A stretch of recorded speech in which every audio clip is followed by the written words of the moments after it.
Hello, আসসালামু আলাইকুম। আশা করি সবাই ভালো আছেন। প্রিয় বন্ধুরা, আমাদের চ্যানেলটি আসলে নিয়মিত বিভিন্ন ধরনের মাইক্রোসফট ওয়ার্ড সহ বিভিন্ন ধরনের টেক নিউজ সম্পর্কে আপনাদের বিভিন্ন ধরনের ভিডিও তৈরি করে দিচ্ছে। আমরা এই ভিডিওটিতে আজকে মূলত দেখব পেজ কালার এর বিভিন্ন ধরনের অপশনগুলোর কাজসমূহ এবং এছাড়া পেজ কালারটি আপনি কখন ইউজ করবেন, কিভাবে ইউজ করবেন, আপনার ডকুমেন্টকে আরও কীভাবে অ্যাকুরেটভাবে তৈরি করতে কীভাবে কালারটি ইউজ হতে পারে, তো বিস্তারিত আমরা আজকের এই ভিডিওতে দেখাবো। তো চলুন আমরা মেইন ভিডিওতে ফিরে যাই ইন্টার পরে।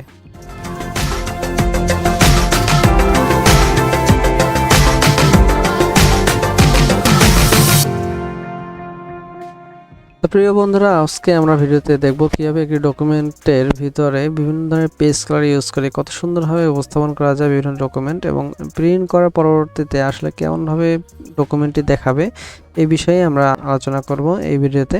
তো এখনও যারা আমাদের চ্যানেলটি সাবস্ক্রাইব করেনি, অবশ্যই আমাদের চ্যানেলটি সাবস্ক্রাইব করে নেবেন এবং পাশে থাকা বেল আইকনটি বাজিয়ে দিবেন। তো এতে সবার আগে সবার প্রথমে আপনাদের কাছে আমাদের ভিডিওগুলো চলে যাবে। প্রথমে আমরা যে ডকুমেন্টটি তৈরি করব সেই ডকুমেন্টটি তৈরি করে নেব। ধরুন আমরা এই পেজটি বা এই ডকুমেন্টটি আমরা একটা লাল কালারের পেজে প্রিন্ট দেব। তো সেক্ষেত্রে প্রথমে ডকুমেন্টটি যদি আমরা তৈরি করার পরবর্তী অন্য কোনো কালার ইউজ করি, সেক্ষেত্রে লাল পেজের ভিতরে কেমন দেখাবে, এজন্যই আসলে এই কালার পেজ বা পেজ কালার থেকে আমরা পেজটিকে কালার করে দেখতে পারবো আসলে পেজ কালার করার পরে বা পেজ রঙিন পেজে টেক্সটটি প্রিন্ট হওয়ার পরে কীভাবে দেখাবে বা কেমন দেখাবে। তো এখানে প্রথমে আপনি যে পেজে আছেন ওই পেজে ক্লিক করবেন। পেজে ক্লিক করার পরে ডিজাইন মেনু থেকে চলে যাবেন পেজ কালার অপশনে। এখানে বিভিন্ন ধরনের কালার দেওয়া আছে, এখান থেকে আপনি যে কোনো ধরনের কালার চয়েস করতে পারেন আপনার পছন্দ মতো, যে কালারের পেজটি আপনি প্রিন্টারে ইউজ করবেন।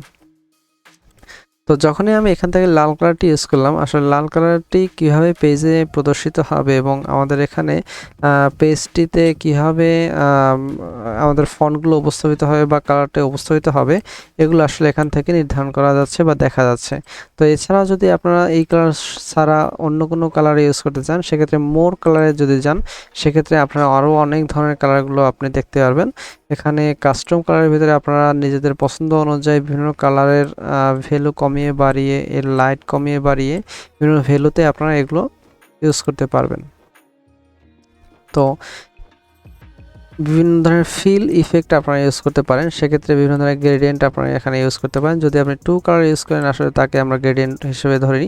তো এখানে টু কালার যদি ইউজ করেন, সেক্ষেত্রে আমি প্রথমে কালার ওয়ানে যে কোনো একটা কালার ইউজ করলেন, তার সাথে অন্য কী কালার ইউজ করবেন, সেখানে কালার টুতে আপনি ওই ধরনের কালারটি আপনি ইউজ করতে পারেন। সেখানে দেখেন যে এখানে দুইটি কালারের কম্বিনেশন চলে আসছে।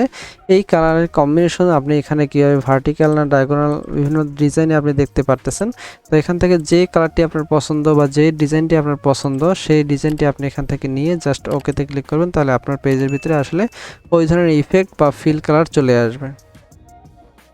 তো প্রিয় বন্ধুরা, আপনারা এই কালার বা পেজ কালারটি ইউজ করতে পারেন। আর যদি আপনারা চান যে না, আমার একটা পেজে অলরেডি কালার করা আছে, আপনি এরকম কালার দেখতে চান না, সেক্ষেত্রে আপনারা পেজ কালারটি অফ করে দিতে পারেন। সেক্ষেত্রে আপনার যে কোনো ডকুমেন্টের ওই পেজটি ওপেন করতে হবে এবং ওই ডকুমেন্টে থাকা অবস্থায় যে কোনো পেজে জাস্ট ক্লিক থাকা অবস্থায় আপনি পেজ কালারে চলে যাবেন এবং এখান থেকে নো কালার অপশনে ক্লিক করবেন, কালারটি চলে যাবে।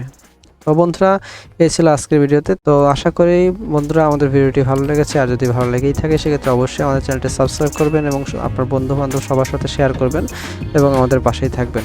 তো বন্ধুরা, আবার দেখা হবে অন্য কোনো ভিডিওতে, অন্য কোনো সময়। ভালো থাকবেন। আল্লাহ হাফেজ।